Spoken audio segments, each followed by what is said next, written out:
Hi, welcome to this week's edition of Real Talk with Lou and Brian. This week we're going to be talking about last week's exciting March Madness tournament. All right, let's get it started.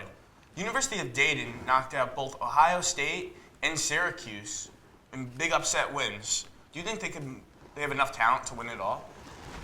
Even with the wins over the Ohio State University and Syracuse University, I don't think Dayton has a chance to win this tournament. I don't think they're going to get past their next game against Stanford.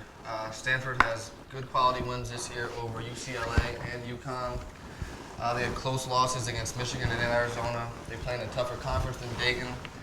I just don't think they're going to be able to get past Stanford, even if they do. I don't think they can beat Florida or UCLA.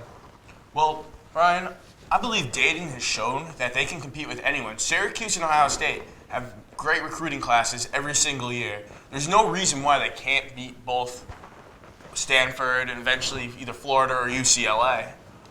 They're very talented, and let's not forget, many surprise teams have gone on major runs in this tournament.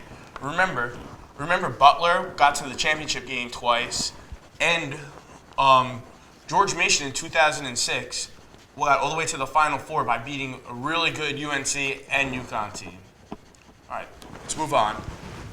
Both freshman sensations, Jabari Parker and Andrew Wiggins, got knocked out in the first two rounds. Do you believe that they're going to come back next year? Well, as a basketball fan, I would love for them to come back, but I just don't think they will. The money's too great. The risk of injury is too great. An injury can ruin a whole career, so I think they take the money where they can get it. I agree.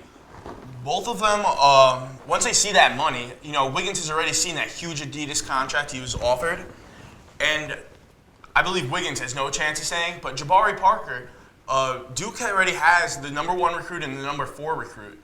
So he might be looking at that and say, hey, I really have a chance to win it all next year with Duke. They also, the number 1 recruit they're getting is a big center, and that's really the major piece that they're missing this year. And he's also a Chicago native, just like Jabari Parker, so it wouldn't be too big of a surprise if he does decide to stay, but I don't think he will. Hopefully he will. All right. So Wichita State got knocked out last week by their first really challenging opponent in Kentucky. Do you think this really puts a taint on their perfect regular season? It does and it doesn't, Lou. I mean, they played in one of the weakest conferences in America, had one of the weakest schedules in America. This was their first big game. They only lost by 2 points against Kentucky, who arguably has the most talent in the country. 35-1 isn't a bad year, so I don't think it takes away from it too much. I agree. The Missouri Valley Conference is one of the most worst conferences in America, but I believe they really got robbed by other teams failing to schedule them into their tough schedules already. Because if you remember, before the year, Greg Marshall called out in-state rival, the University of Kansas, and Kansas didn't schedule them. So, because they're afraid that Wichita, a really good team, just won't play them.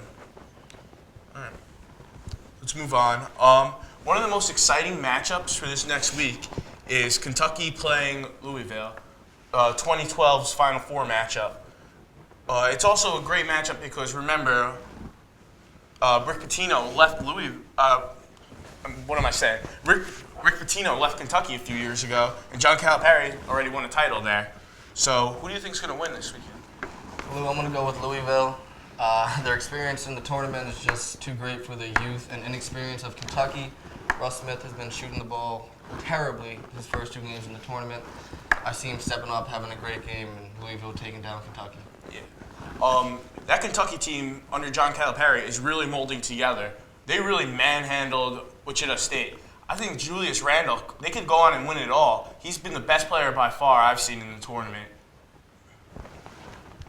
And, all right, that's it really today.